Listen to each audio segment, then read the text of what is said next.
Greetings. How are you? How's it going? How's everybody doing out there? What is the latest and greatest? It is a Monday, November 17th, in the year of our Lord 2025. Glad to have you with me here on another podcast pregame. 2 more podcasts this week. Obviously, the one coming later on, I'd say at around 12:30-ish, between 12:30 and 1, maybe a little sooner, depending. But obviously, we got a lot of football to cover, wall-to-wall football. And to me, these are the bullet points that I'm going to discuss here as we get to the first of 2 podcasts. The start, I have to talk about the Eagles. They win ugly again. And even though A.J. Brown got his targets, 7 catches, only 49 yards, but the offense didn't do much. You saw the game, 16-9, how can I put it? A BS call, how about that? Pass interference there on that last drive where the Lions would have gotten the ball back. But then at the same time, with the way that the Eagle defense played last night and how Jared Goff was just awful, I don't even think that the Lions would have gone on down the field and scored there. That's how bad the offense was, but even how great the Philly defense was. So with the Eagles, I want to talk about them. I also want to talk about the Chiefs. They now hit a new low. They are not going to win the division. They are now 4.5 games behind the Chiefs, by the Broncos. They played the Broncos, that is the Chiefs. And with that loss there at 5-5, they are right now maybe even in danger of missing the playoffs. Can we even discuss that? And Jacksonville winning yesterday, which will lead to my next thing, not about the Jaguars, but with Jacksonville winning, now they have, I believe, a 2-game lead on them. Let me just double check that. I think they are 7-4. If I take a look at the standings real quick, and I should have done that prior to me jumping on. Jacksonville at the present moment, no, they're 6-4, so they're a game and a half up, considering that they have the tiebreaker on the Chiefs. So that's something to keep in mind as we get down the stretch of the season. I also want to talk about the question marks, Chargers and Buccaneers, 2 teams that could make hay in their respective conferences, but after those losses yesterday, and even though the Buccaneers hung in there with the Bills, but Josh Allen, just way too much, 6 total touchdowns. And the Bills, they have a ton of warts, as we know, but the Bills, I don't know, in the tooth for a deep playoff run, considering that it's Josh Allen and nobody else. He's going to be the one that's going to carry this team, not only through the AFC, but to the Jay. Cheers, my man. I know I got to get back to you on the text from yesterday. How you doing there, kids? You all right? You good? You ate? All right. So for Buffalo, give kudos and tip your hat to what they did last night. But at the same time, I don't know if they're going to be long for the AFC here when we get to the early part and even deeper into January. Then the other surprise is, guess who's first in the NFC North, where Jay's going to want to cover his ears and eyes in this case. Rashid. I'm no longer a fan of the NFL after last night. Oh, I know. Now, here's the thing. I just talked about this prior to you getting on, Jay, before I get to the surprise of the NFC North. Now, that was a horrific pass interference. I mean, please. A blind man could have said that that's not pass interference. But did you have enough faith in the Lions going to go down the field and score a touchdown? And considering how Goff was awful, I understand you got to give credit to the Eagle defense. But even if that wasn't called and the Lions get the ball back, and yes, there's hope. You never know. Maybe they get a couple of pass interferences or some holdings on the defense where they move on down the field. But did you have confidence that if the Lions got the ball there, let's say at their own 25, that they were going to go 75 yards inside the game? That's my only thing. Right, Eagles would have won regardless. So how do you pronounce that? Oh, history bites? Yeah, and that's how I felt. And that's no shade on the Lions. That's no shade on Jared Goff. That's just how the way the game played out. I mean, did you really expect that the Lions were all of a sudden going to march down the field? And I believe they had, 1 timeout left? I don't care how bad Goff was. You can't make that call. No, I agree. No, that I totally 1,000% agree with you. H2O.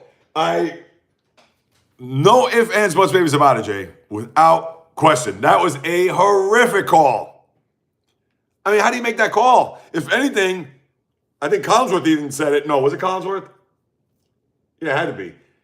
He said, well, that was a push off there, A.J. Brown. And even though he wasn't going to catch that ball, even if he had a clean break, he still would have had to stretch up high. That call was just atrocious, without question. Yeah, you can't make that call. Daniel, what's up, my man? Thanks for hopping on board. I appreciate it. History. I'm a Packers fan, so I may be a little biased, okay, but Eagles are a superior team on the field. Yes, horrendous call by the officials, though. You know, the Eagle defense was, I mean, you saw how they performed last night. I mean, they were great. Batting balls down left and right, and yeah, I mean, they were fantastic. And as a Packers fan, history bites. How are you feeling about your team today? Oh, Fishing Angel, I know. Yeah, and the thing is that you just have to tip your hat to the Eagle defense. And I know you can look at that game and be like, we could have moved the ball. We were discouraging. It just, yeah, I mean, and the Eagles they're such a weird team. And it's weird to say that for a defending champ, but defensively, I look at the past 2 games. They gave up 13 points. No, 16 points. My math didn't serve me correct. Against both the Packers and the Lions. And look what happened. They were victorious, and it doesn't matter. It seems like they can win a high-scoring game the way they did in Tampa, or they can win a low-scoring game as they've done the last 2 weeks. I mean, go figure. They give me high blood pressure every week. Yeah, the Packers. Yeah, and the thing is, I'm going to get to the NFC North in a second. Jay, don't matter how horrible the Lions played, you can't make that call. No, I know. Yeah. No, you can't make that call. It was terrible. Some of the calls that the referee were calling. Okay. And no, it's the Fishing Angel, I agree. That last call was just, come on. Now, it's weird because that's a call you can't make in any game. That's a call that you would see, hopefully not see in a Super Bowl. Because we saw that with Kansas City and Philadelphia when who was that? I think it was James Bradbury when he held on Juju Smith-Schuster, and that was a bogus call. I mean, listen, is that egregious? No. Was it a hold? Yes, but you can't decide the game on that one play, on that one call. And Michigan won, yes, they did. Eat that game out. That was a nail-biter. And I know Jay and I are back and forth with the 5 turnovers and everything, but they were able to get out alive. Yes, history, I'm with you on that. Tush Push needs to go. I hate the play. It's a rugby play. I can't stand it. Yeah, Collinsworth called it. No, yeah, I mean, you can't. There's no way. There's no way you can defend it. I don't care if you're the biggest Eagle fan on the planet. That was not pass interference. Line stop. Yeah. NFL's rigged.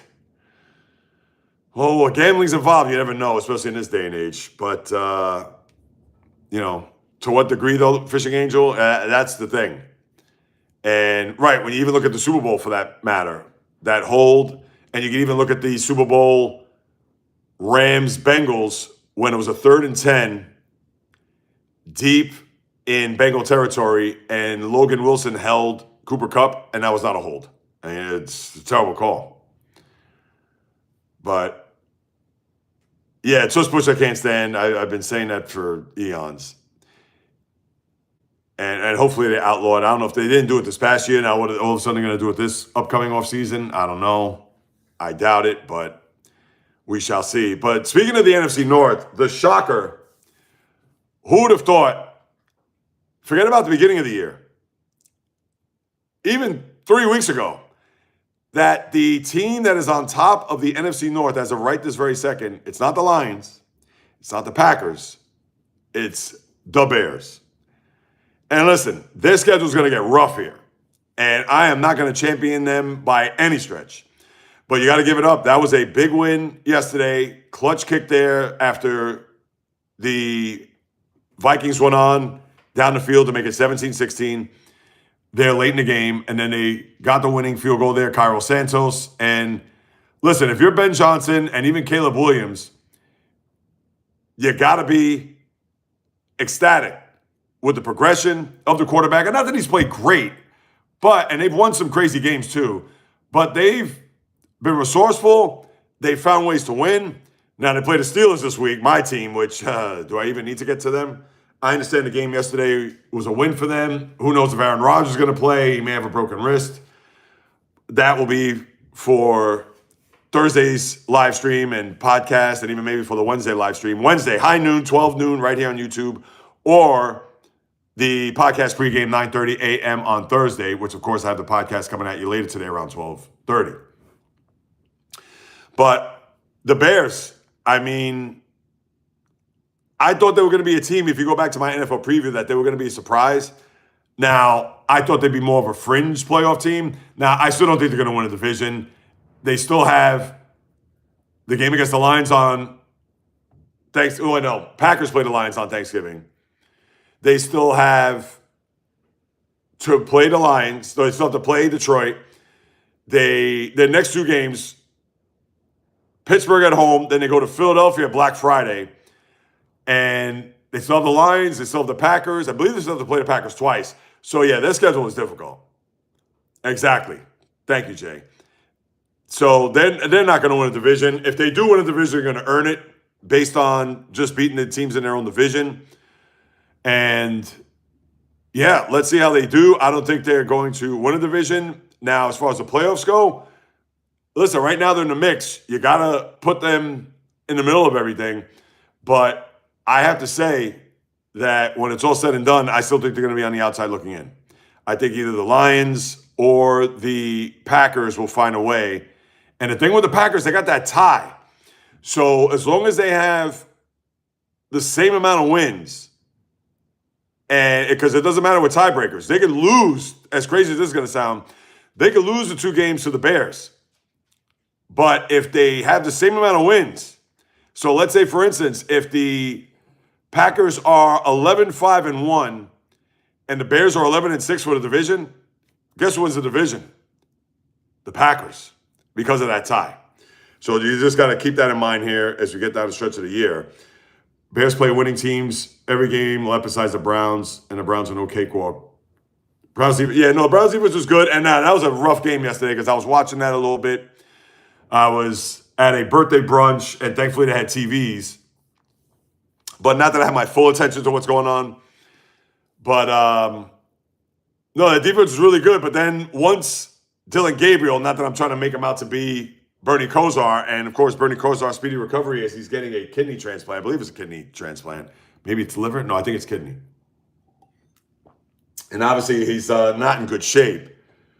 But for the Browns, once Shador came in, and listen, I'm not putting it all on Shador. He's going in a tough spot there. But the Ravens were able to get the scores they needed. They were down 16-10. They got the two touchdowns, and they went away 23-16. And Myles Garrett, 4 sacks. I mean, he's a monster. But Browns aren't going to be a cakewalk. And that game is in Chicago. Yeah, it's not in Cleveland. So, yeah, NFL, a lot to unpack there, a lot to get into. So, yeah, it's going to be Eagles win ugly.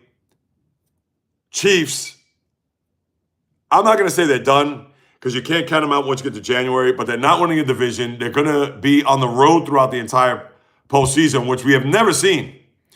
Remember, the one year that they went to a Super Bowl and they had hosted the one playoff game and they had to do the other two games on the road was 2 years ago. When they won that home game, that frigid game at home against Miami. And then the following week, they went off the top of my head, I can't recall. Hold on. Oh, they went to Buffalo. And they won in Buffalo, and then they went to Baltimore and won in Baltimore before winning the Super Bowl against the Niners. Now, this year, if they even make the playoffs, and they could be in danger, based on what I mentioned earlier, they're a game behind Jacksonville, but Jacksonville has a tiebreaker. It's going to be every game on the road. Would it be impossible? Now, remember, they could face, and that was a game they could have won yesterday. So, and what killed them is that point after that was failed. They were down, 16-13. They get the touchdown. They get the extra point blocked. So instead of being 20-16, it was 19-16. So where they got the game tying field goal, and then Will Lutz got the winning field goal, and that was it. So where Denver had to go down to get a touchdown, if they would have gotten the extra point, instead they had the yuck water. I know, yeah, I know, and I haven't gone to the supermarket to get my coconuts. I got to remember that for Wednesday. Maybe I'll do that tomorrow. Not maybe. I will do that tomorrow, just for you, Fishing Angel. Who cares about the Kansas City Chiefs? I'm so sick and tired of hearing about Travis Kelce and Patrick Mahomes. Yeah, I know. I have Chief fatigue too. But this is going to be a year where I don't think they're... Listen, they may win a playoff game or two. I don't think they're going to Super Bowl this year. Now, you can't count them out. I understand it's tough to look at that team and be... Just when you think that you're going to be dancing on their tombstone or dancing on their grave, that's when they rewrite their tombstone and be like, we're not dead yet. So we'll have to wait and see.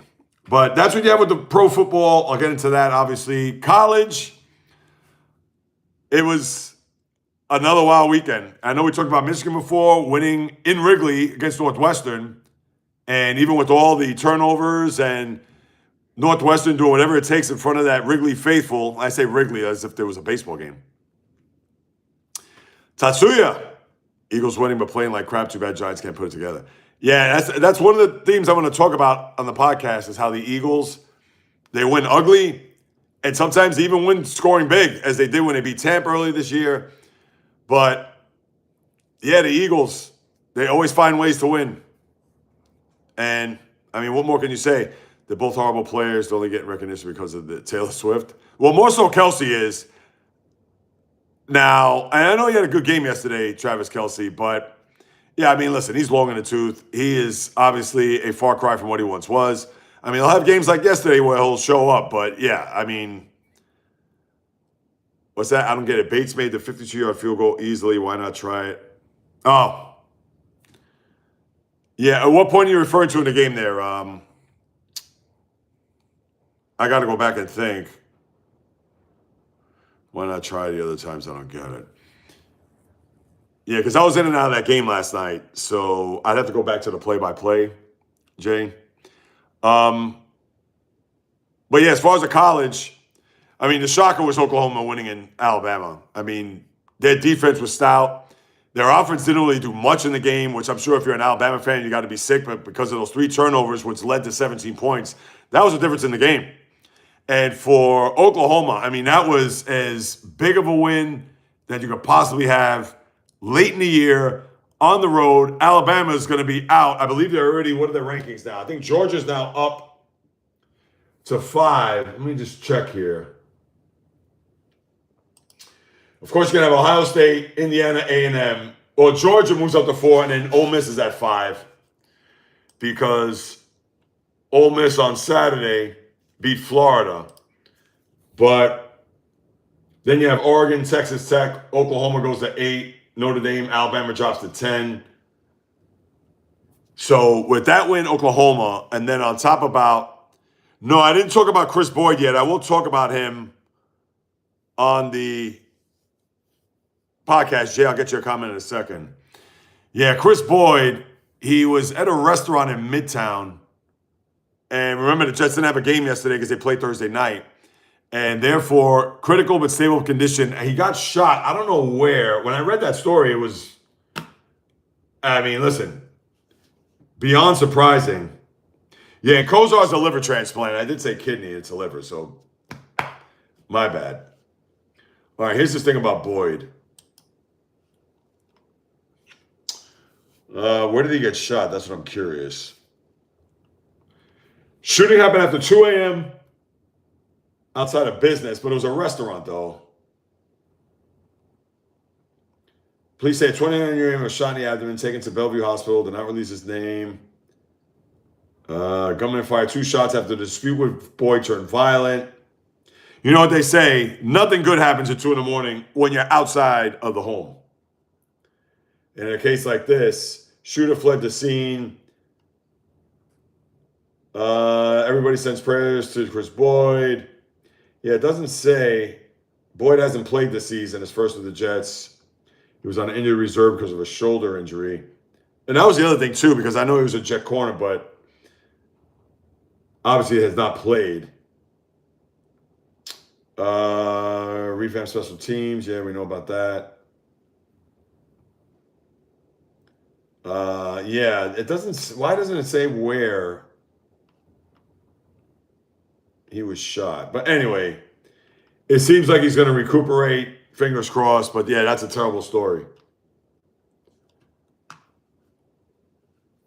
Terrible story. Oh, shot in the abdomen. That's what I did say that, but for whatever reason, it's so funny when you hear police say a 29-year-old man was shot in the abdomen, because I'm jumping all over the story, but that's no excuse. I should be on top of this. But right, thank you, Tatsuya. Yeah, it was shot in the abdomen. And yeah, they won't even mention a place. It was a restaurant called whatever. Let me see. Restaurant. I don't know. Not that I want to shout out the restaurant. Yeah, Say Less. Asian Fusion. Never been. Don't know. But that's what you have there with him. All right, so let's see what we got with Jay.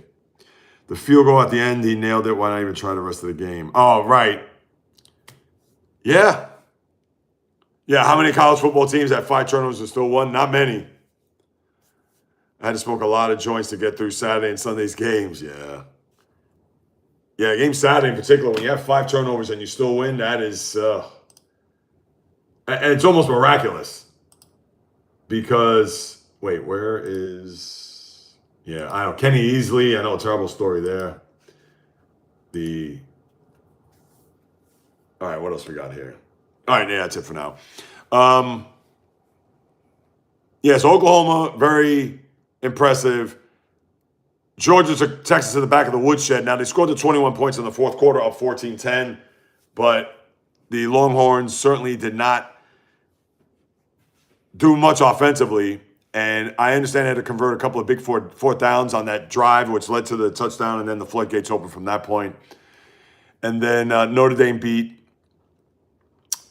Pitt, no surprise there. But Texas A&M, what a huge win for them. They were down 30-3 at the half. And then they scored the 3 touchdowns there in the third quarter, and then the 1 early fourth, and then they hung on the win. But that was the biggest comeback in school's history. And A&M, which, listen, they would have been fine even if they would have lost the game, but they would have fallen back to the pack there as far as the rankings go, but they still have their top 4 seeding in place, you would think. So that's what you have there. And what is this? Jake Paul to fight ex-heavyweight Anthony Joshua, December 19th.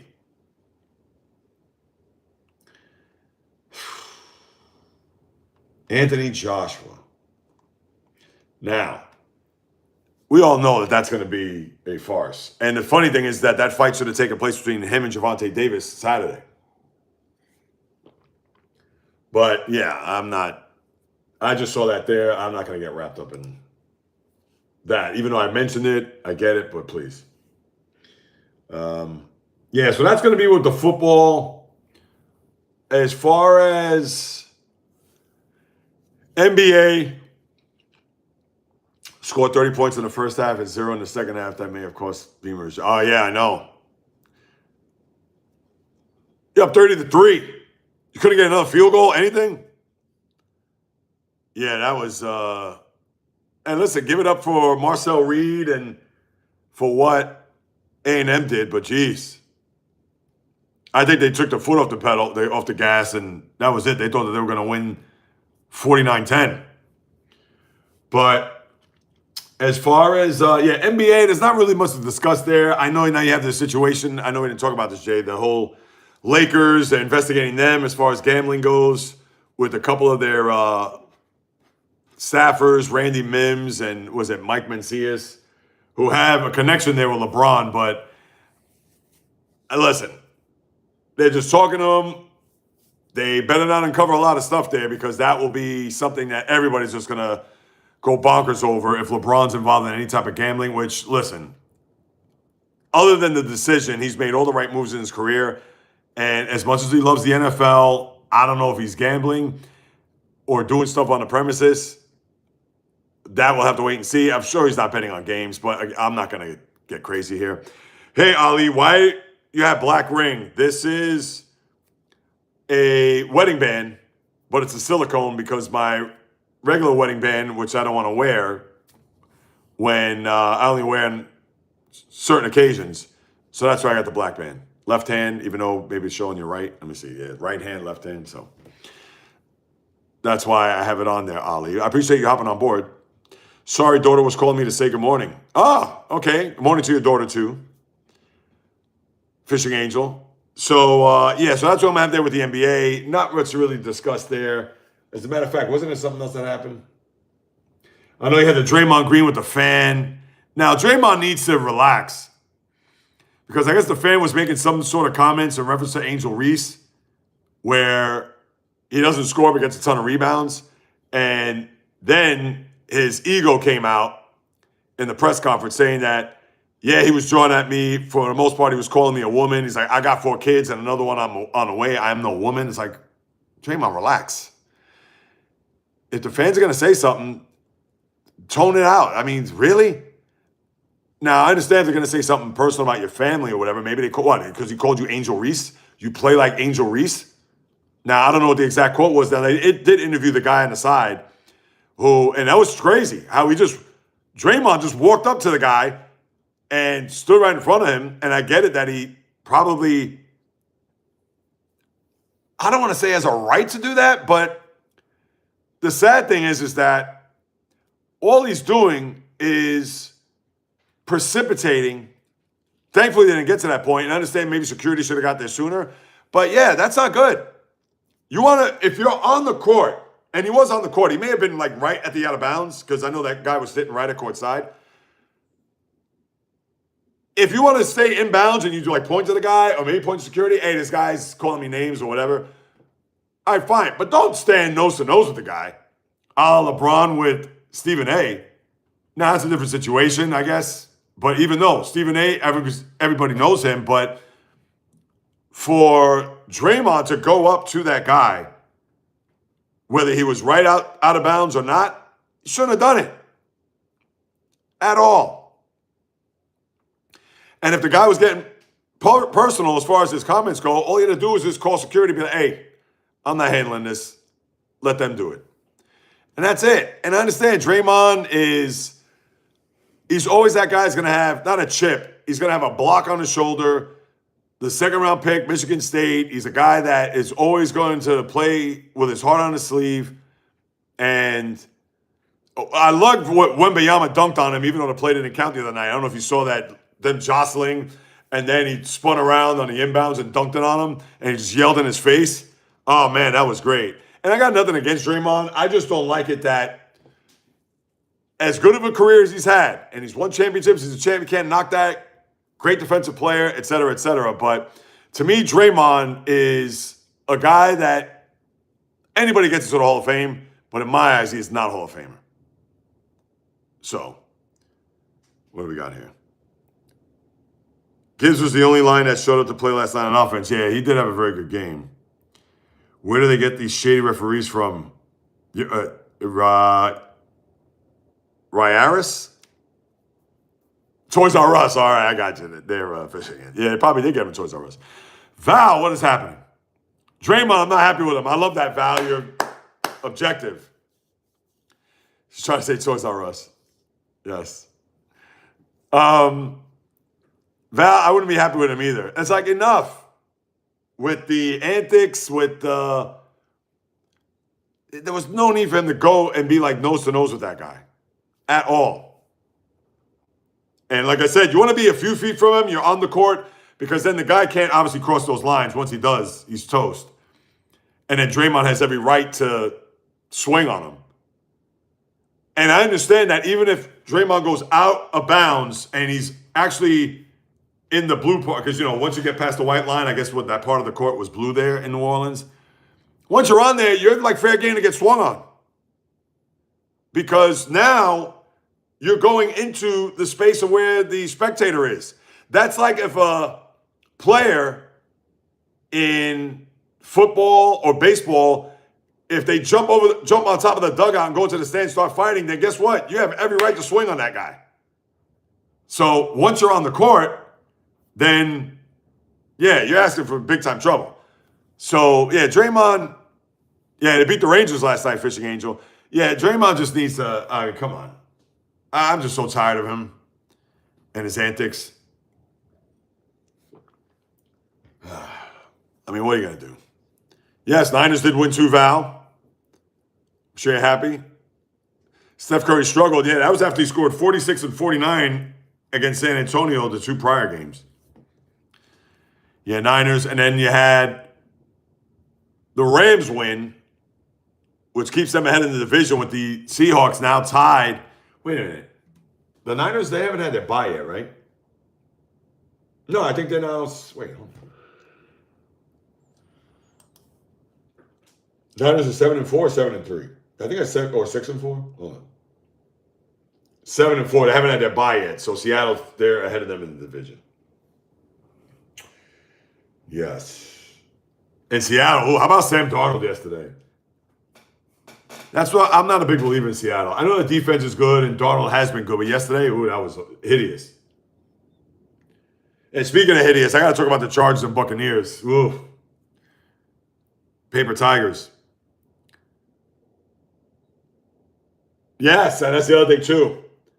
Because they have the 1-game advantage, and that's only because the Niners haven't had their bye. But let's just say, for argument's sake, as I pull that up here, Jay,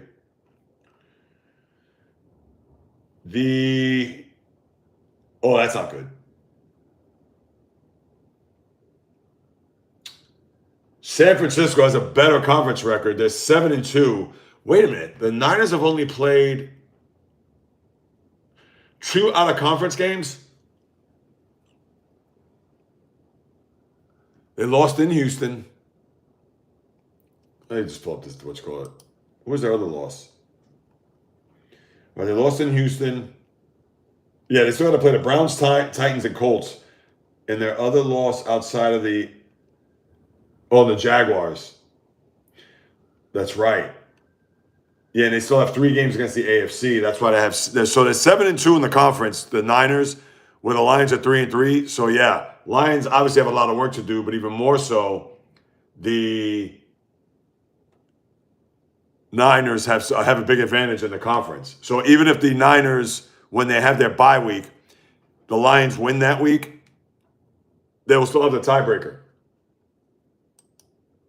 But because of the Bears, even though you're 8 right now, but if the Bears lose and you guys win, let me see your schedule. And I know your schedule is really hard too. Lions.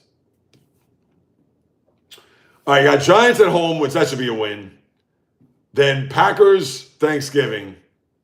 Oh, so you have 3 straight home games. So it's Giants, Packers, Cowboys. Then at the Rams. That's after a mini bye, 10 days, but that's going to be a huge game. Steelers, at Vikings, at Bears to end your year. Oh, and that game, the Vikings, Netflix. Ugh. Netflix. And then at the Bears. Right, and you guys played the Bears, week 2, right? Yeah, I said that you hadn't played the Bears. Yeah, you won week 2 at home, and you killed them. That's right. I wonder if that game's going to be for the division. Could you imagine? Bears, Lions. Yeah, forget about the Vikings. Looking forward to it. It's going to be an interesting stretch here, the way this is playing out. Jay, Lions will miss the playoffs, and Holmes is forced to make some actual moves this offseason. He had a GM. Yeah, there's still time. I think the Lions will still be all right. I picked them as an over this year. What were they, 10.5? So they're going to have to go 5-2, which they can do, but it's going to be, listen, they can win the next, they'll beat the Giants. I think they'll beat the Packers. Wait, so that Thanksgiving game is at 1 o'clock? That game needs to be at 12:30. I like the 12:30 better, but I guess they moved it to 1 because now they've got 4:30 and 8:15. And the Thanksgiving games, first game is good. Second game is okay. I know it's Chiefs and Mahomes, but Cowboys, ugh. And then you have the night game, which is Cincinnati-Baltimore, which if Joe Burrow's not playing, forget about it. But we shall see. Val, Warriors, can Draymond stop yelling at people? Can he just be that calm? Is emotional like that? Yeah, he's just... Yeah. You would think at this stage of his career, he'd pick his spots when he's going to choose to act up, and he hasn't learned. Now, I don't know. I'd have to see the replay again, but he was definitely out. He went outside the lines, and he shouldn't have done that. Should not have. Yeah, and then hockey, not much going on there. I know you got some key injuries with hockey. And then baseball, I know Josh Naylor signed with the Mariners. And that's it. Too many teams left on the line schedule with great defense. Lines are in trouble. Well, the Steelers defense isn't great. So that's one thing I can tell you, Jay. We'll see what happens in that game. Write it down. Lions struggle with the Giants. Listen, they could. Jameis Winston's the quarterback, though. Tatsuya. Pete Alonso going to get a huge shock. Nobody's going to pay his asking price. Josh Naylor got 5. Oh, it was 5 for 85 he got. Yeah, I know. And just because Scott Boras is his agent, he is not getting a 6-year deal, $180 million. He's not getting that. And if I'm the Mets, here you go, Tatsuya. Here's one for you. If I'm the Mets, you didn't want Alonso last year. He came back to you, what was it, right before training camp or spring training. This year, it's like, hey, we're going to give you 5 years. Let's say, how about this? 4 years with a team option in the 5th. $150 million. He got 30 last year. Keep that 30. And not only that, but he's not going to play first base those 4 years. He's going to end up being a DH because he's not a good first baseman. I would tell Boras, take it or leave it. And by the way, you have a 14-day window because I know that I'll give him maybe 21. No. The winter meetings, I think they're in Orlando. Let's see. I want to say they are December 6th through the 10th. 7th through 10th. It's in Orlando. He has until December 10th. I would go to him. So the 10th is that. Let me see. Hold on. Tatsuya, this is what I would do. The day after Thanksgiving, if I'm David Stearns, I'd call Scott Boras and I'd say, you have 14 days. Here's our offer. Because once you get to the winter meetings, that's when you think there's going to be a lot of rumors, moving and shaking, things of that nature. I'd say, here's our offer, $150, 5 years, with the 5th year being a team option. If by the time we leave the winter meetings, he is not signed, you have no deal. So, and they're going to look elsewhere. So let's just say if the Mets don't get a first baseman, or if they're not planning to move, let's say Vientos to first base or do something like that, which I think that'd be a mistake. That's not to say Vientos could be a decent first baseman, but still, I'd look elsewhere. Sorry, that's it. We did it last year. David Stearns and company, I'm sure they wanted him back, and they even said, we'd like to have Pete Alonso back. But yeah, on their terms, not back as far as, we'll give him a blank check. So that's my deal. The hell with Scott Boras. He does not run baseball. Technically, to a certain extent, he does, but not to the point where it's like, And listen, I'm all about the players getting their money. It's not about greed. I don't care. Because we know that their careers are very short. But draw that line in the sand to Scott Boras to think that, my client, and I'm sick of it. With him coming out, here's my binder, here's all the stats, I got PowerPoints as to why Pete Alonso is worth $250 million. Nonsense. I could play better defense than him. I understand he's got the power numbers, and he had a big year, especially with the batting average last year for him. But he is 31. In fact, I think he's going to be 31. Is it next month or in January? So, I don't want to hear it. And I'm not trying to knock. In fact, December 7th, he'll be 31 years old. So I don't want to hear it. He's not going to get any better. He's going to slowly decline. And like I said, 5 years, because I could see him being the first baseman at least the next 2 years. But by the time he gets to, when he's 33, 34, he's not going to be a good first base. He's going to be worse. So that's where you're going to have him DH. So you have the first 2 years he can play first base. Maybe get into that third year. But by the time that fourth year comes around, he's going to be a DH full time. And if the team option, if he still performs well offensively, in that fifth year they're going to pick him up, then he's going to be a DH. That's it. End of story. If Scott Boras is going to refuse, take a hike. Go elsewhere. JAYREELZ next in line, the FBI's investigation. Oh, wait, I got to go back. Hold on. Jay, just concussion protocols. Why didn't play yesterday? Oh, wait, I got to go back. Hold on. Jackson Dart. Oh, right. Yeah, Dart could be bad. No, you're right about that. I'm sure he'll be clear to play. Draymond was yelling at a person I know. Not a big fan of him. Yeah, no, I mean, it's inexcusable, Val. 100%. My prediction, 5 for 140. All right. Now, that's a pay cut. Because remember, he got 30 last year. That's why I figured 5 for 150. But all right.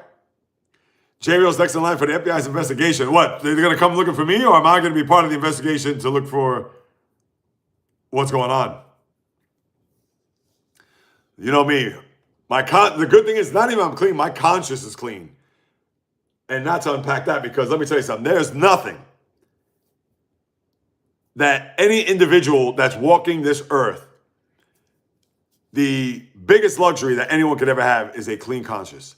To know that they haven't lied, they haven't cheated, they haven't stole, they haven't been deceitful, they haven't betrayed anybody, they haven't been undermining, backstabbing, all that. Clean, conscious. Lord knows, we all have our demons, we all have our idiosyncrasies, shortcomings, drawbacks, etc. But one thing's for sure, when I put my I put my head on the pillow, let's say that backwards, I know that I go to sleep with clean conscience, to know that, hey, there isn't anyone out there that, I mean, unless they don't like me because I talk about their teams badly or players or whatever. But besides that, So, they're coming for you. I hired a private investigator. They have? Oh, no. Yes, Fishing Angel, tell me. I need to know. I know. You're like, what? They're going to come knocking on my door. I don't know what they're going to find, though, Jay.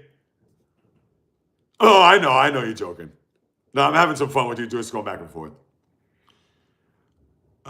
Is train bus fare hopping considered stealing? That's a good one, Tatsuya. I like that. Listen, for the sake of this discussion, I'll say yes. But you and I both know the MTA is crooked. It's a farce. It's an absolute disgrace. And people could say, and I don't, thank God, I don't commute to Manhattan like I once did. I've been on a train a handful of times ever since I've pivoted to do this full time. But yeah, they're the biggest scam going. So my point is that yes, that is stealing. But if you do it, I don't condone it. But you know what? They're a bunch of crooks. So if you do it and don't get caught, kudos to you. Listen, as much as I could go off on them, you know what? The hell with it. I'm going to go off on them. Just give me 60 seconds. This is to Jay. This is to Val, to Fishing Angel. They're going to, what the hell is JAYREELZ talking about? MTA, the Metropolitan Transit Authority or Mass Transit Authority, whatever it may be, they always cry foul. Oh, we don't have money to fix stations. Oh, we're losing money here and there, so on and so forth. Oh, blah, blah, blah. We got to raise the fares. They put congestion pricing. The MTA. This isn't Port Authority, New York, New Jersey. This has nothing to do. This is the MTA. Congestion pricing. Anything south of 60th Street in Manhattan, if you're driving your car in, is $9 a day. Or if you're driving a truck, I believe it's $15. They started that in January. They probably made, if you do the math off the top of my head, they had to make close to right now, if not $8 billion, over $8 billion. Yes, with a B. And why are they crying right now? The year's not even over. And why are they crying? Nonsense. I missed a comment of yours. I got to go back. Tatsuya, you're funny, huh? You can sleep well. All right, let me go back, Jay. Hang on. I thought I caught up with all these comments. Yeah, Lions missed the playoffs. I got that. Too many teams left on the Lions schedule. Okay. Write it down. Lions will struggle with the Giants. Stark should be back for the Lions game. Concussion protocol. That's why he didn't play. You're right. JAYREELZ is next in line in the FBI's investigation. Oh, it has to do with Dart? Oh, with me? Oh, so because I said that they're gonna win the game, or yeah, the Lions gonna have an easy go at it against the Giants. That therefore, that's what the investigation. Because maybe I have some inside information. Is that what it is? As I'm putting 2 and 2 together. I missed a comment. I hope I didn't miss it after that. Mammoth Sharks tomorrow. Warriors Magic. Yeah. Also, the Warriors playing the Magic. So that means they're going to Miami after that, I guess. Bay Area Sports tomorrow. Yes, that's a big back-to-back. Sharks play tomorrow against the Mammoth. And the Islanders beat the Mammoth the other day. How about my Islanders? They lost last night to Colorado. But Matthew Schaefer. Yeah, Tatsuya, I'm with you 1,000%. MTA is, I mean, New York is, and that's the funny thing. Nah, I'm not going to go there. I'm not going to go there. Uh-oh, here we go. 11 minutes ago. Pete Alonso, free agency buzz. This is for you, Tatsuya. This is on SNY. Red Sox giving mixed signals. The Red Sox are sending mixed signals regarding a potential pursuit of Alonso, reports Chris Cotillo of Mass Live. Cotillo notes that at the beginning of the offseason, a well-connected industry source didn't think Boston would be a major player for Alonso. But there are now people in the Red Sox inner circle who prefer Alonso to fellow free agent Kyle Schwarber. Schwarber is attached to a qualifying offer while Alonso is not. So the qualifying offer means that they would have to give up a draft pick. Boston has Tristan Casas, who's made out of plastic. He's always hurt. Who would seemingly be boxed out of playing time if Alonso signed. Meanwhile, Josh Naylor agreed to a 5-year deal with the Mariners Sunday, taking one potential Alonso fallback option off the market.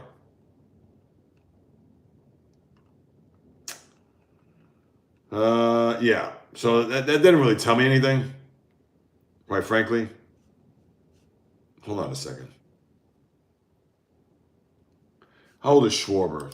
I mean, Schwarber can't play first base. I mean, if you're going to, but you know what? Would you rather have Schwarber play first base than Alonso? Schwarber's going to match. He's got to be, what, 31 years old? Same age? He'll be 33 come spring training. Schwarber.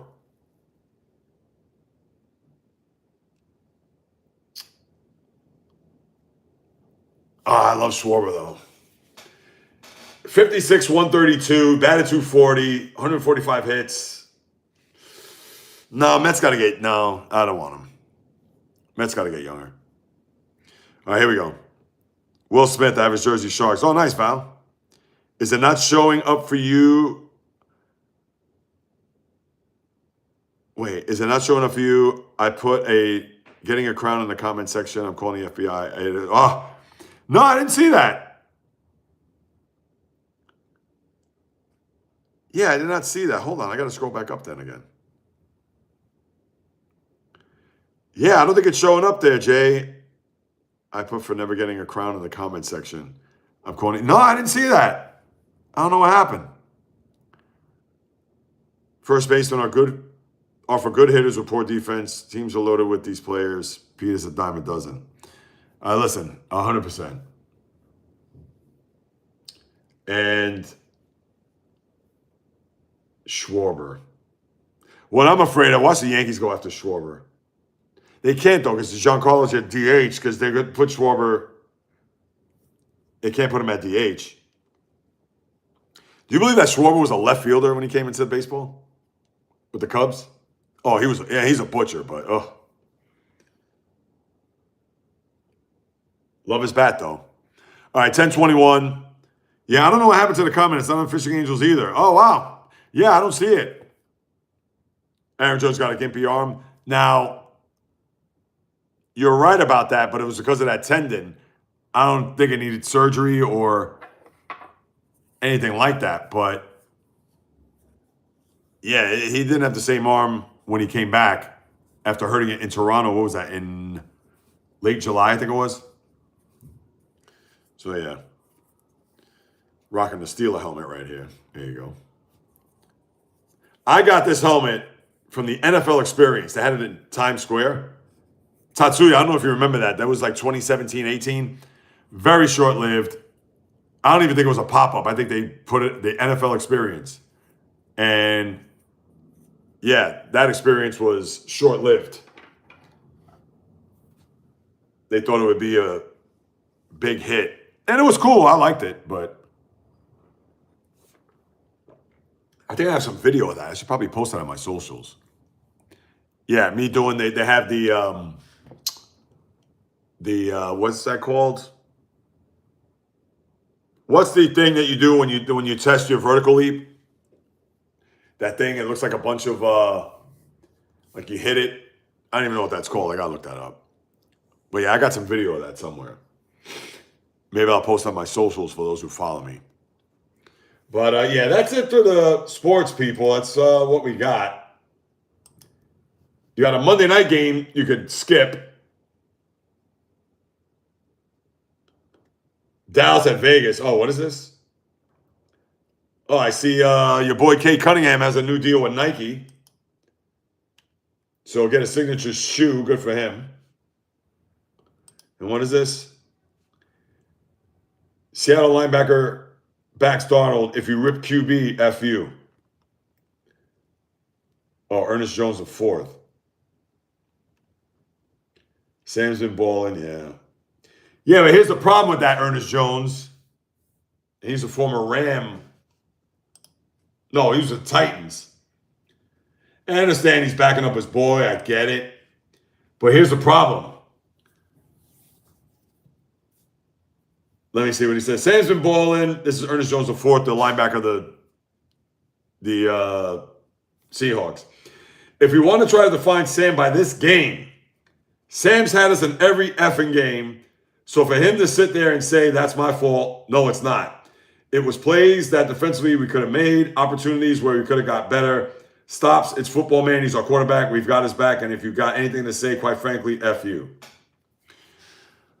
Well, here's the problem with that, Ernest Jones the fourth. And I understand you're going to say, oh, we're fans and we don't know the game and we have no clue. We don't know what it's like to be in a locker room or to be on a team plane or to be. I get all that. You can say that. But guess what? That wasn't a game against the Arizona Cardinals. That wasn't a game against the New York Giants. That wasn't a game against the Tennessee Titans, which they actually play the Titans in a couple weeks from now. That was a game against a division rival for first place, where you would have had a leg up on a division and would have been 2 games ahead of the Niners. And what did he do? He spit the bit. Did not play well. That was a big game. And your quarterback is going to be recognized by games that, with the money on the line, when he delivers. And to think, despite the fact he didn't play on the Seahawks last year, he was on the Vikings. And what happened in those last 2 games that Sam Darnold had when he was a member of the Vikings? His teams were what? 13-3 going into that final game against the Detroit Lions, Sunday night, where if they would have won the game, they would have won the division and would have hosted a home game. Instead, he lost the last game. Not he per se, but he did not play particularly well in the final game of the season against the Lions. So therefore, they had to go on the road to play the Rams in Arizona due to the fires out in California. And how did he do in that game? A big fat giant deuce at midfield, because I believe he threw 3 interceptions. They scored 9 points and got waxed by the Rams. So what we've seen here with Sam Darnold is that in big games, when he absolutely positively has to win them, what does he do? He doesn't show up. And that's not because of hate. That's not because of trying to throw shade on Sam Darnold. That's just the facts. The man hasn't delivered in big spots. He hasn't delivered in big games. He didn't do so the last 2 games of the year. And in a game for first place, did not show up. Come on, let's be real. That's the thing about these players. They got to take criticism. Nobody's saying that Sam Darnold, or I don't even know what was said. Maybe it's social media, I don't know, the media. But the media, they're writing what they see. I mean, unless they're saying something like, oh, Sam Darnold's never going to deliver. Now, I'm sure maybe in our guts we're going to think that because we've never seen him deliver in a big spot. Maybe there'll be a day. That's like me getting on Jordan Love or me getting on some other quarterbacks. Even Lamar Jackson, I've gone on this case a million times. And people can say, oh, JAYREELZ, you know what you're talking about. I watched the games. When has that man delivered in a big spot? If you listen to my podcast, my intro, okay, when I say, yeah, he can put up all the numbers he wants in October, November, December, but let me see when it really counts in January, because that's when you're measured. And in this case, it was a game in mid-November for a division, and what happened? Nada. Zilch. Zero. Come on, man. These players, they got to be a little bit harder than that. And I understand they got their teammates' backs, but just like if they're a fan, okay, and I'm just going to use, in this case, I hate to say the word, but let's say rap music. They got a favorite rapper that's out there, okay? These artists or R&B singer, whatever. It could be rocker. It doesn't matter. You pay. And they could come out with an album, and the album, in their eyes, they could be like, it's not that good. They have every right to critique it. They have every right to say, it was whack. No good. Didn't like it. So just like they could come out and say he didn't play well, or he dropped a big pass in the fourth quarter, or didn't deliver. Say the same thing.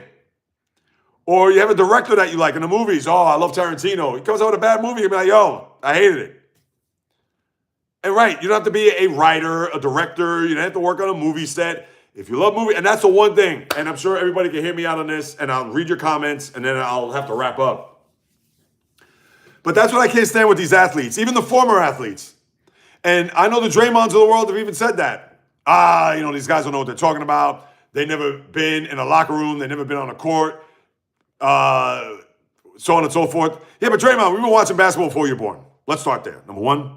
Number two is that I've invested my 10,000 hours, and I'm only going to speak for myself. I know Jay and everybody that's on here, you're ginormous sports fans, so this is why I know you can back me up, because you guys are like me. You're kooks.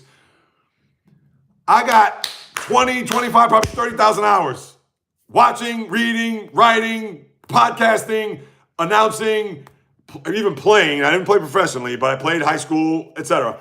Sports. Okay? So what I critique is what I watch. I give credit to what credit's due. Yes, I got to give credit to the Yankees as much as I can't stand them. I got to give credit when credit's due. So for the athletes, current or former, to say, these guys don't know what they're talking about. Oh, yeah, let me see them get in a real situation. They can't play ball, this and that. Right, I understand that. But guess what? I know more about your sport that you play and can talk about it. And this isn't trying to be me being puffed out my chest, whatever. But my point is that I could sit in a room with any of these guys. Yeah, can I talk X's and O's and back screens and post-ups and all that? Well, post-ups aren't really a thing in the NBA anymore. All right, you want to talk about the intricacies of the game? I may know a little bit about it, but right, I'm not going to know because I'm not in those rooms. But to me, if you're a big player and it's a game 5 and you're an all-star or an all-NBA player and you shoot 3 for 16 for 10 points in a game 5 where your team absolutely has to have it, guess what? You're going to get critiqued. You're going to get slammed. Just like it was the flip side, this guy shot 15 for 20 and scored 45 points. I'm going to give him praise. That's it. Nothing more fundamental, scientific, you name it. That's it. And these players get all, these guys don't know what they're talking about. Nonsense. Nonsense. That's why I come out and I use the example. I know it's terrible with the whole rap music or whatever. But that's like, let's say Draymond was a Marvel fan. Loved Marvel. The movies, the MCU, etc. Loved it. But there was that one movie that came out that was panned. I can't remember what it was off the top of my head. Was it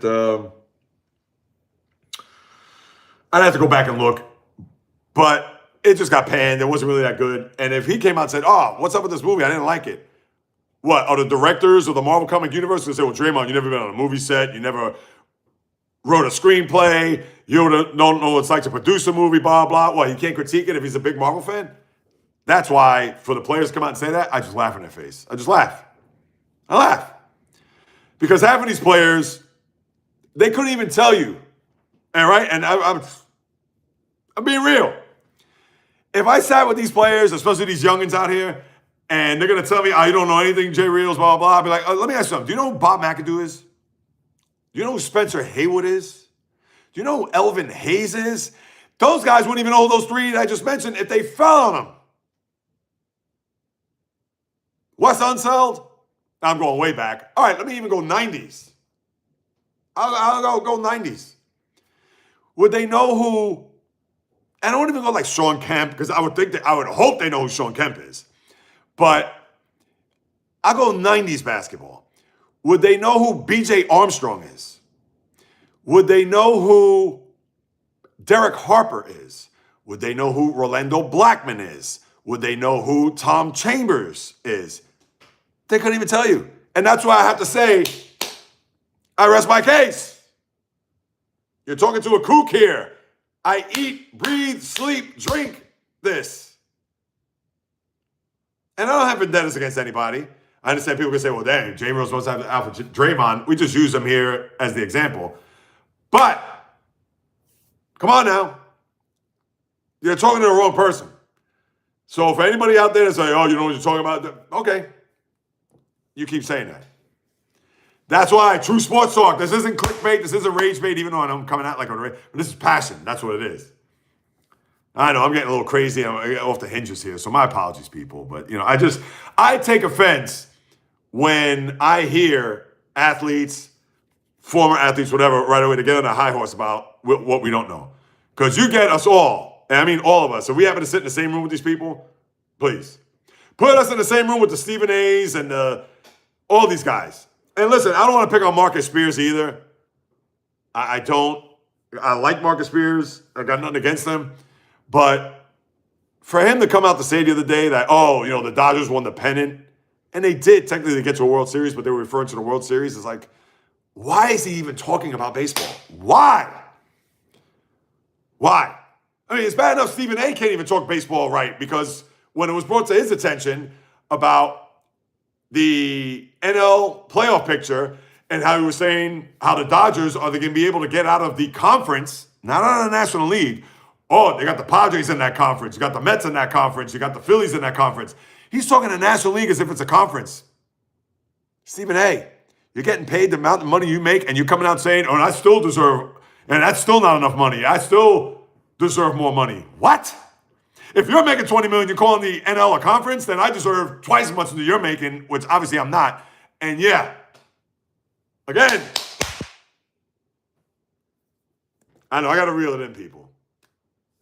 I know it's only sports. I can't take it too seriously. I get that. I appreciate you listening, but it's because I love what I do. And I take it serious. And I hold myself accountable. So when I see other people in the business that right away point fingers or aren't holding up their end of the bargain, or yes, and I make mistakes too, don't get me wrong. I'll come out and say, look, I mentioned the whole thing about Bernie Kosar. I said, oh, I think he's getting a kidney transplant with the liver. And we're talking about his life. We're not talking about an overthrow on a 3rd and 10 where it was really an interception. Where if that was the case, again, accountable. But I understand I'm a bit overboard, I'm a bit crazy, but it's because I love what I do. That's all. All right, now let me get to your comments, and I got to get out of here to get this podcast going. There was an F-bomb in it. Maybe it got taken down. Who knows? Dad, there was an F-bomb in it? That sucks. I know, I missed out on that. I don't know why. I know, and I try to keep it. That's another thing, too. Not that this is like a family-friendly, because I know I could say a few things. I just mentioned earlier, drop the deuce at midfield and all that. But, yeah, I try to keep it clean. I don't want to, you know, if there are kids watching. And once in a while, I will say something. It has to really, like, anger me or get me to a point where I have to say it. And I usually pardon myself. But, hey, I just don't want to be that guy that has that talk show or has that podcast or a live stream that's just going to throw F-bombs every 5 seconds just for the sake of doing it, where does it really need to be a part of it? I don't think so. I mean, I understand if it's part of my personality or if it's part of, like, if I'm getting my point across, the Steelers lose a bad game, or let's say the Mets make a bad trade, and if I'm like, I'm sick and tired of this effing nonsense, yeah, or, then that's one thing. But even then, go back to the live stream when the Mets lost that Sunday to the Marlins, when the Reds lost to the Brewers. I may have cursed once, and I had every right to curse about 1,000 times that day. And it just goes to show you how I try to remain cool, calm, and collected, even when the lights are flashing bright and when the camera's on. All right. Yes, K got a signature shoe, not show. I know typo. It's all right. Lake Placid, Florida, University of Louisville, the place I've been. Wait, Lake Placid, New York. Yes. Florida. Yeah, what part of Florida, Fishing Angel? Because I know you said Kentucky, and your daughter was born in Kentucky, but that's one thing, unless you have that down here. I got to catch up. Brock Purdy did well yesterday. He got benched for Mac Jones' fourth quarter. I didn't even know Brock Purdy played yesterday. Bio. Yes, Rams with a big win. Why did I not see that? Yeah, I wasn't really on that Niner game that much. Playing in Arizona.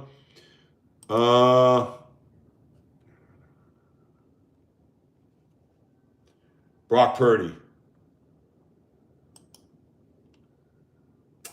Wow, 19 for 26, 200 yards, 3 TDs. I did not hear that he was returning to the lineup yesterday. I did not hear that. Where the hell was I? Michigan 2, sloppy. Close wins in basketball. Win is a win. Yeah, that's right. Thank you, Val. As always, I'm sorry I had to. It's all good. Heavy metal, death metal, rock, country, no rap unless it's Eminem. Oh, I hear that. Yeah, of course. From Michigan. Heavy metal, death metal, rock, country, no rap. Yes. Yeah, no. Heavy metal, yes. Death metal, yes. Rock, yes. Country, I've never been to country, though, Fishing Angel. I don't know. Maybe that's because I've been in the big city. Yeah, today's rap, I can't listen to that. You see, listen, I'm 56 years old, so I grew up with the genre. So I like a lot of the old stuff. I like more underground stuff. Yeah, the stuff that's out today is it's complete trash. Like, I can't even. I know. Shout out to Miles. I know he comes out with his what's the guy's name? Millie Mike or Millie Mills or whatever. I can't. I cannot. Sharks lost to Kraken. That was Friday.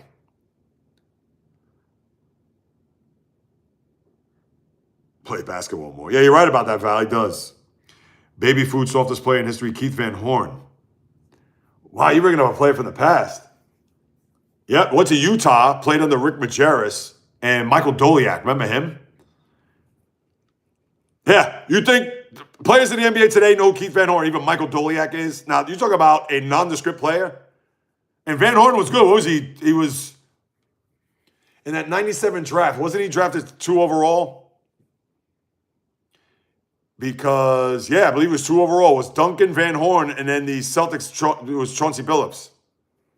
Come on, man. Again, I got my 10,000 hours times 2 or 3. I bet your neighbors love you. Jay, you are the man. My next door neighbor here, where his wall's right here, and there's a neighbor there.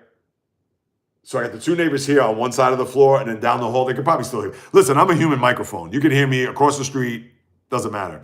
But that's a good one. That's a good one, Jay. I like that. Yeah, and they know. I said, listen, Mondays, Wednesdays, Thursdays. My aunt lives down in Florida, Lake Placid. Is there a Lake Placid in Florida? Well, I think of Lake Placid, I think of New York, so that's my apologies there.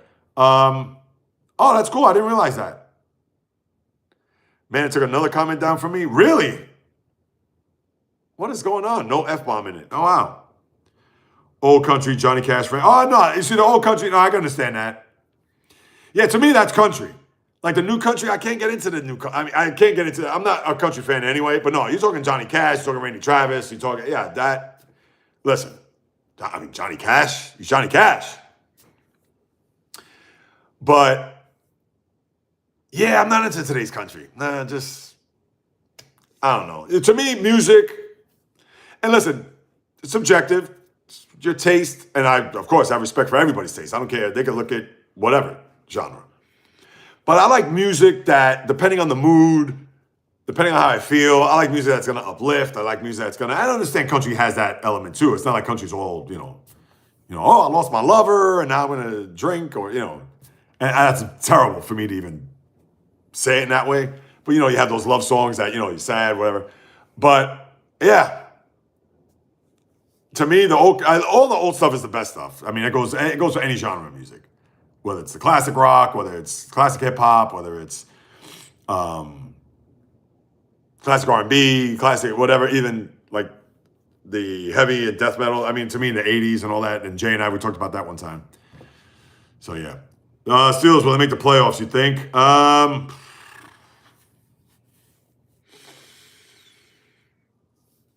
That's a good question, Val. I'm going to say that's a very good question. Wow, I didn't realize Jacoby Brissett was 47 for 57. Wow. I'm going to say no because they have a tough schedule. Their schedule, they play forthcoming Chicago. Then they have, wait a minute, that's next week. Yeah, the week after that, there's Chicago. Then they play Buffalo at home, Baltimore. Then the last 7 games. No, wait, Chicago, Baltimore. After this, I got to run. 10:42, yeah. Chicago, Buffalo, Baltimore. Then they play, their last 4 games are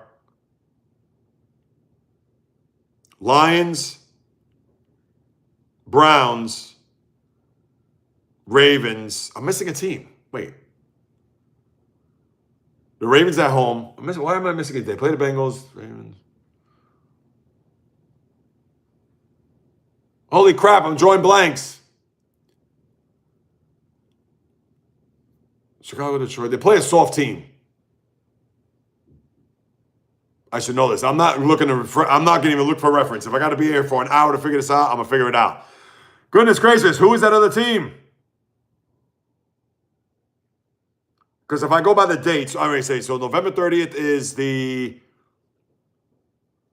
Bills. What's that, December 6th, Ravens? No, 7th, right? The 14th. That's the game I'm missing.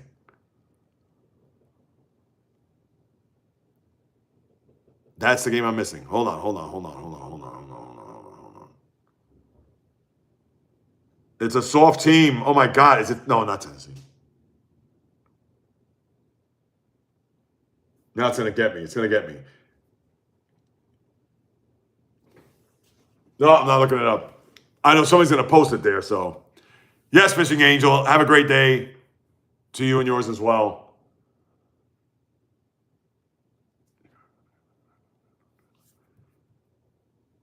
Chicago. Wait, so then, because the Lions, they played the third to last game of the season. Then they get the Browns, then the Ravens. The Dolphins. Monday night. I knew it. I knew I didn't have to refer to that. Thank you. I almost went to say, wait, and I know it was a team that's not that good, whatever, and I'm just like, geez, Dolphins. Yes, Tatsuya, I think I beat you to it. Or maybe you beat me to it, but it was the Dolphins. All right, let's see what we got here before I sign off. I live in the middle of nowhere. When I used to play drums, my neighbors hated me. Oh, geez. And you're in the middle of nowhere, and the neighbors still hated you. Gotta have music up loud, especially with death metal heavy. Oh, without question. Oh, thank you, Fishing Angel. Great show. I appreciate that as always. Maybe I was wrong about the Ravens. They're starting to look pretty good. I know. I'm going to talk about them a little bit. And yes, Dolphins did win the game in Madrid. I would set them up in a driveway. Oh, it's for the whole town. That's it. For everybody to listen to. All right, let me get out of here. I got to start recording this podcast. It's probably going to be closer to 1 o'clock, but you know me, I'll crank it out. You guys are the best. I thank you for listening to my rant there earlier, getting on my soapbox, talking about how the players and the like get after us fans for not knowing or not being fully invested into what we watch and stuff. So I appreciate you guys on that, and gals. But yes, podcast later, Wednesday, high noon, right here on YouTube. Latest live stream. We'll get into anything and everything, what's going on there. As always, as you know, in the blood and the DNA sports. If you do or do not know, appreciate your support as always. Looking forward to Wednesday's live stream. And obviously, Thanksgiving is 10 days from today. So maybe we'll talk a little bit about that, even though we still have another live stream next Wednesday. But with that being said, people, enjoy your Monday. Live in the moment. Be grateful. All that good stuff. I'm grateful for you guys and gals jumping on board as always. And enjoy the rest of your Monday. Peace, love, and God bless from the South Bronx, South Beach, South Central, South Pacific, and all points beyond. And until Wednesday on the live stream on the Flip, baby. Enjoy your Monday. One more time. Thanks again.